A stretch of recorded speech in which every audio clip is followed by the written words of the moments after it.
Masu fama da matsalar abin da ya shafi istimna'i, ka aikata istimna'i ya haifar maka da matsaloli kamar haka? Ɗan uwa, ka aikata istimna'i ya haifar maka da matsalar ƙanƙancewar gaba?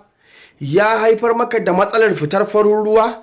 Ya haifar maka da matsalar yawan ciwon kai?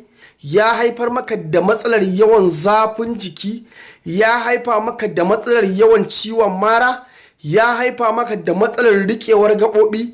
To ka biyo mu a wannan bidiyo mai albarka domin mu gaya maka abubuwan da za ka nema ka haɗa kuma ka samu sauƙi da izinin Allah.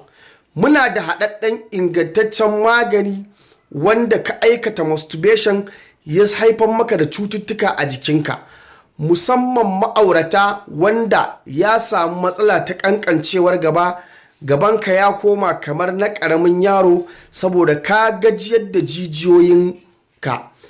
Ka nemo abubuwan nan da za mu faɗa yanzu ka haɗa.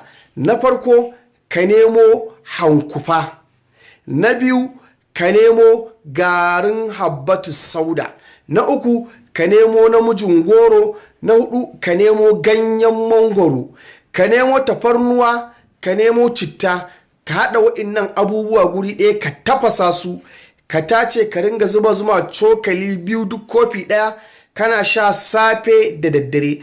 Da izinin Allah, in dai kai wannan haɗin, sai kai min addu'a, sai kai wa mahaifina addu'a da yardar Allah. Ku yan uwa sharing ɗin bidiyon domin al'umma su gani su amfana. Don neman ƙarin bayani ko tambaya 08067989338.